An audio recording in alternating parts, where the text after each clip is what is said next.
Si tu casa se destruyó este 10 de agosto con el terremoto en Colombia, pero aún así tienes que pagar la cuota del crédito hipotecario al banco el 30 de este mes, este video es para ti. Ahora tienes que tomar una decisión. ¿Qué hacer con el poco dinero que te queda? ¿Pagarle al banco o sobrevivir tú y tu familia? Esto no es un evento aislado, es la situación que está pasando miles de familias en este momento. El reporte actual es que hay de más de 81.000 viviendas averiadas, más de 14.400 casas completamente destruidas, 66 edificios colapsados en más de 400 municipios de Colombia. La mayoría de las personas que viven un desastre natural no saben que tienen más de una ruta legal que hacer para solucionar este problema y no quedarse atrapado en una deuda con el banco por una casa que actualmente no existe. En este video te voy a explicar cómo funciona esta situación, qué hacer al respecto y cuál es el paso a paso que tienes que hacer para salir de este problema. Que hayas adquirido una deuda con el banco para comprar una casa y que ésta se haya destruido con el terremoto son dos situaciones jurídicas completamente diferentes. Una existe en la realidad, la otra existe en el papel. Y lo que existe en el papel siempre va a primar. Un ejemplo muy práctico es si tú adquiriste una deuda para poder comprar un carro y ese carro se destruye en un accidente de tránsito.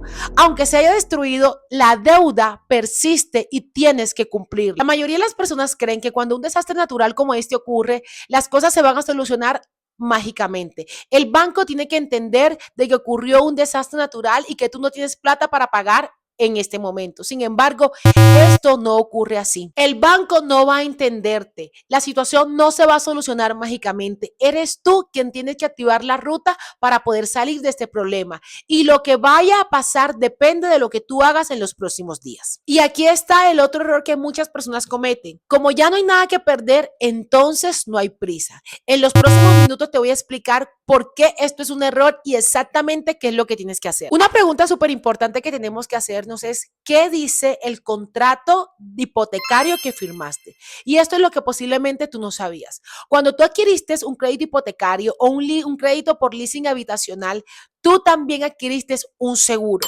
Esto no fue un favor que le hiciste al banco, esto es una obligación de la ley financiera en Colombia. La ley 546 de 1999 y el Estatuto Orgánico Financiero en Colombia obligan a que todas las personas que suscriban un contrato para un crédito hipotecario de leasing habitacional donde el bien inmueble sea la garantía del pago, tienen que adquirir obligatoriamente un seguro. Entonces, si tú tienes un crédito hipotecario o un crédito de leasing habitacional, tienes un seguro vigente, lo sepas o no. Es como si durante años tú hubieses pagado un paracaídas que no sabías que ibas a necesitar. Tú firmaste tu crédito hipotecario, diste la primera cuota, has estado pagando tu cuota y tú no sabías de que en este momento tienes un paracaídas que te va a salvar de la crisis financiera por tener una casa que se destruyó. Entonces tenías un seguro obligatorio, si le estabas pagando al banco, si le estabas pagando a la aseguradora, en qué momento yo no me di cuenta, quién le paga primero, cómo recibo la plata, qué es lo que tengo que hacer. Bueno, cálmate. Cálmate, amiga. Primero respiremos profundo. Respiremos profundo y continuemos la conversación. La respuesta es así de sencilla. Primero se le paga al banco. Cuando tú adquiriste un crédito hipotecario de leasing habitacional, la cuota que tú le pagabas al banco venía implícita un seguro contra terremotos y contra incendios. Y en el momento en que ocurre el terremoto, el beneficiario directo de este seguro es el banco. Y a ellos se le paga primero. ¿Cómo así, Sonia? Explícame que me confundí. El beneficiario primero y principal es el banco. Y lo que sobra te lo van a pagar a ti. Sonia, ¿cómo así? Explícame. Bueno, muy sencillo. La aseguradora asegura el bien inmueble por el valor del avalúo comercial de este. Si tu casa costaba 300 millones de pesos y tú desde que adquiriste el crédito has venido pagando aproximadamente 200 millones, la aseguradora le va a pagar al banco los 100 millones de pesos restantes que tú le debías, ¿cierto? Pero queda un saldo de 200 millones de pesos. Bueno, ese saldo es lo que la aseguradora te va a pagar a ti. Ahora, si el bien inmueble no se destruyó completamente, sino que solamente tuvo averías, entonces la aseguradora tiene la obligación de calcular cuáles fueron los daños que tuvo ese bien inmueble y con base en lo que se haya dañado después del sismo, después del terremoto, entonces te lo van a pagar a ti. Es decir, tu bien inmueble no se destruyó, pero tuvo unos daños calculados en 80 millones de pesos. Bueno, la aseguradora te va a pagar a ti los 80 millones de pesos para que tú realices la reparación del bien inmueble. Calma. Ah, Sonia, ya entiendo. ¿Ya entiendes, amiga? Bueno, cambia completamente la situación que tienes que hacer en los próximos días. Porque, ojo, el banco no te lo va a recordar. Eres tú que tienes que hacerlo. Y es muy importante que hagas lo siguiente, porque si no lo haces, puedes perder el derecho a reclamar. Bueno, ¿cuáles son las diferentes rutas legales que tienes disponibles frente al banco? Bueno, eso va a depender de tu situación en particular.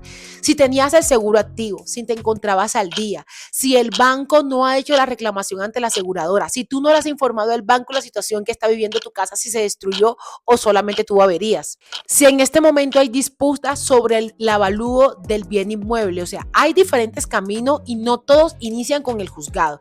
Por el contrario, las rutas administrativas son mucho más expeditas, que significa mucho más rápidas y mucho más eficientes que un proceso judicial ante el juzgado. Es decir, amigo, primero tienes que usar las rutas administrativas, reclamar ante el banco, presentar la información ante el banco, hacer la reclamación al banco, luego hacer la reclamación a la aseguradora. Si estas no te responden, si hay un inconveniente en el cálculo del avalúo, es decir, primero tú le informas al banco, luego el banco le informa a la aseguradora. Si el banco no le ha informado a la aseguradora, tú le informarás a la aseguradora.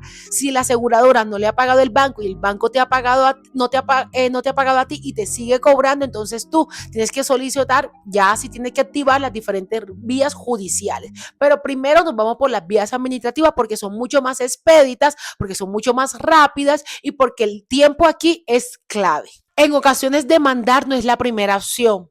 Incluso demandar puede ser un inconveniente en todo el proceso administrativo, puede ser una traba en los procesos administrativos. Y para poder ganar ante un banco, ante una aseguradora, en un juzgado, ni siquiera depende tanto del abogado, depende más de lo que tienes en este momento en tu celular. Ninguna acción va a prosperar si no tienes evidencia. Hay una máxima del derecho que dice: de nada te sirve tener el derecho si no sabes cómo probarlo o si no tienes cómo demostrarlo. Es decir, las pruebas aquí son claves. Lo que quieras reclamar, tienes que tener la potestad para poder probarlo. Y aquí hay dos puntos muy importantes: los documentos que vas a presentar y el tiempo en el cual tú los presentes. Primero, los documentos. En este momento vamos a tomar aire, vamos a respirar, porque yo sé que nos pusimos un poquito tenso, pero también vamos a buscar lápiz y papel, porque tienes que guardar los siguientes documentos. Tienes que presentar ante el banco y ante la aseguradora, y posiblemente en tu juzgado, primero fotos y videos de tu bien inmueble con fecha y ubicación exacta. Tienes que documentar cómo se encuentra tu inmueble después de este sismo, y tienes que tomar las fechas y la copia del contrato del crédito hipotecario, del leasing habitacional, y también el certificado de la póliza. También tienes que tener el reporte del sismo de tu zona. Y como punto súper importante, tienes que documentar toda la comunicación que tuviste con el banco, si le enviaste correo, si fuiste allá directamente, si ellos se comunicaron contigo por medio de un correo. Todo eso, toda la comunicación que tú hayas tenido con estas entidades, tienes que documentarlos. Y punto número 2, el tiempo en el cual hagas esa reclamación. La ley, en el artículo 1047 del Código de Comercio, dice de que en los contratos de seguro tú tienes hasta 3 días para informarle a la aseguradora acerca del conocimiento o de la afectación que tuviste por el siniestro. Sin embargo, la jurisprudencia nos ha dicho que si no lo informa en esos 3 días, básicamente se extingue el derecho, porque no, hay casos de casos, hay personas que sufrieron daños físicos con el derrumbe de su casa, y básicamente estuvieron hospitalizados los 3 días después del siniestro. Entonces, lo que tiene que tener en cuenta es que tiene que ser pronto, tiene que ser lo más pronto posible, porque ojo, el banco no está obligado a informarte que tú debes activar el seguro. Esa es tu responsabilidad. Entonces, en lo más pronto posible, tú tienes que informarle a la aseguradora del siniestro, o tienes que informarle también de los daños que sufrió tu casa. Súper importante, cuando hay daños, tienes hasta 30 días para poder informarle. Y siempre, hasta 2 años. Después de 2 años, prescribe la obligación de la aseguradora de reparar los daños que se sufrió a consecuencia de este siniestro, de este terremoto, de este desastre natural. Entonces, ya sabes que tienes un seguro, ya sabes qué ruta legal activar, ya sabes qué documentación tienes que presentar. Ahora falta la pregunta que muchas personas no saben. Entonces, la pregunta es: ¿el banco ya inició el proceso ante la aseguradora o sigue cobrándote como si nada hubiese pasado? Si el banco ya activó la solicitud tú ante el seguro, tu prioridad es solicitar todo el tema de plazos y condiciones para que la aseguradora le pague el banco. Si el banco no ha hecho nada, no ha solicitado el seguro a la aseguradora, tu prioridad es acercarte a la aseguradora para poder activar la póliza y con toda la documentación que te acabo de explicar.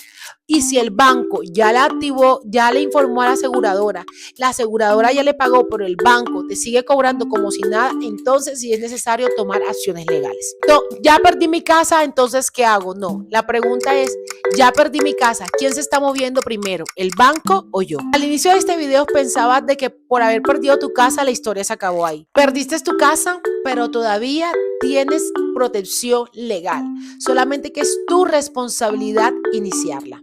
Si te sirvió este video, por favor, dale un me gusta, esto me ayuda a seguir creando contenido y por favor compártelo con aquella persona que creas que le puede servir esta información. También tengo otro video en el cual le explico a las personas cuáles son todos los derechos que tienen si perdieron algo en el terremoto. Muchas gracias por haber llegado hasta aquí y recuerda, tranquilo, ánimo, Dios está contigo.